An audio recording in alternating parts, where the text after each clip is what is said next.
like to welcome you to BeMoreNews.com, the news before the news, where we uncover the truth. Jody Landers from there, how are you? Donnie, I'm doing well. Thanks. Okay, what's been happening in the campaign as we go into a busy weekend? Well, we've been out on the campaign trail. We're at neighborhood association meetings most evenings. In fact, we were at the Canton Association last night. This weekend, I'll be hitting a lot of the events and activities that are taking place around Baltimore and various communities. There's a big bike jam down at in the Patterson Park area. So I don't have my calendar completely filled, but I assure you it will be filled before this weekend arrives. And speaking of which, I certainly would like to wish everybody a happy Memorial Day. I hope they have a nice, healthy, peaceful Memorial Day. Okay. What is the message that you've been trying to relay to the voter in Baltimore? First, that this is a very important election for Baltimore City. That choices that we're going to make this year will resonate and have an impact on Baltimore for the next decade. So I have actually been encouraging people, pay attention to what the candidates say. Invest some time in listening to not only myself, but all of the candidates, because this is a critical time for the city.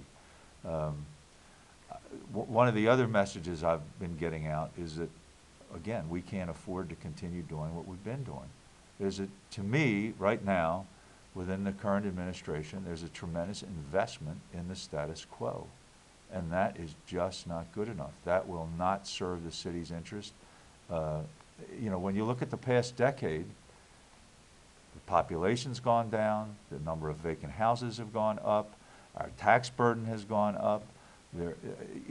Our neighborhoods, the quality of life in neighborhoods have suffered. City services have declined. So we can't stay on this trajectory. We've got to change. Mr. Landers, as an African American and a lifelong resident, minus a couple of years away at college, I've heard all of this before. I've heard many candidates say this before. I've seen them come in. Next thing I know, they've moved on to a higher position. I mean, why do I believe? Why am I to believe you?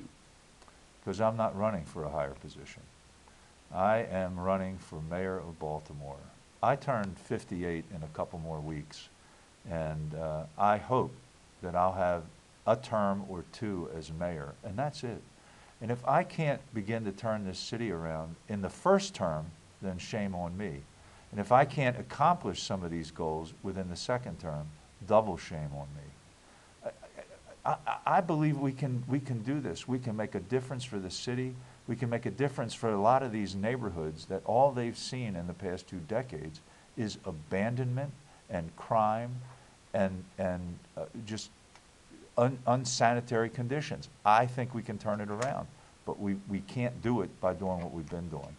And that ties in a whole discussion that I've had about changing the whole property tax system, where we would reward people for fixing their property and penalize those who have blighted properties or vacant properties. We should have a tax rate that says you're going to pay 10% on your property if it's blighted, and you're only going to pay 1% if it's an inhabited property and contributes to the tax base. The other thing that we need to do is we need a land bank in Baltimore City.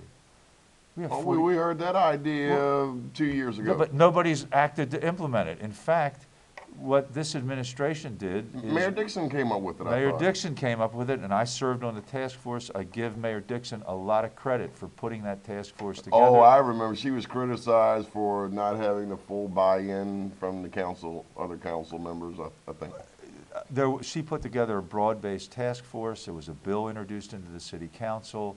It was well thought out.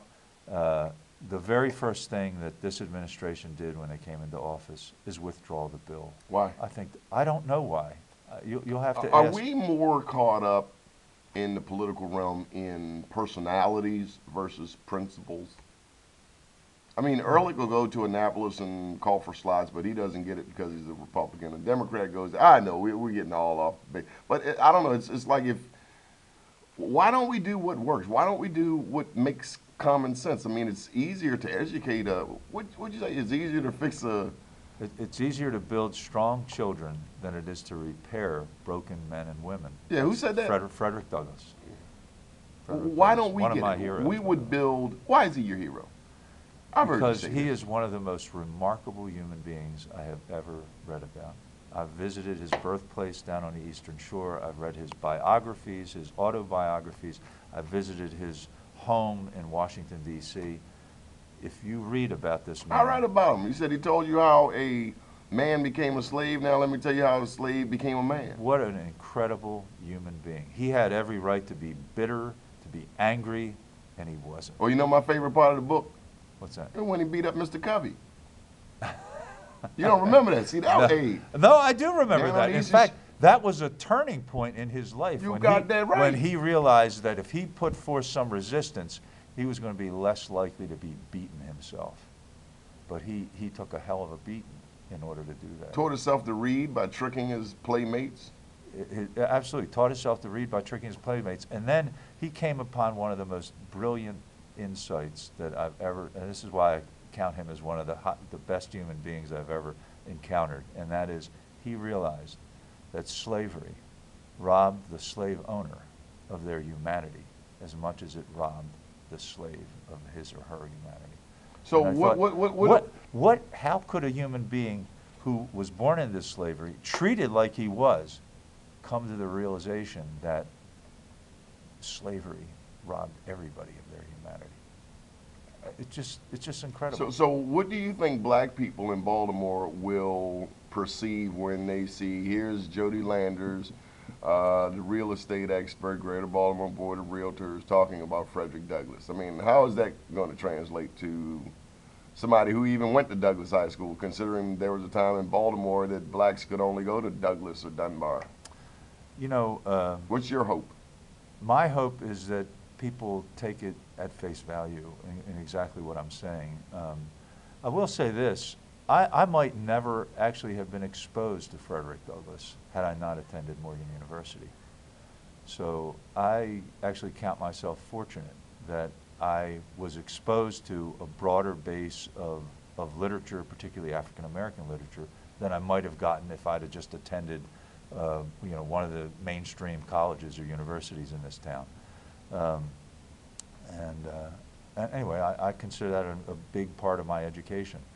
I am also very committed to Baltimore City. I mean, and it's not, I'm committed to Baltimore City for all of the residents of Baltimore City. You know, we have some issues with the police department. We think spending is huge. We have some issues with taxes. But, you know, you ponder that, and we'll come back for a part 2 of this. Hold that thought, and we're going to take a pause for the cause. Keep watching BmoreNews.com, the news before the news, where we uncover the truth.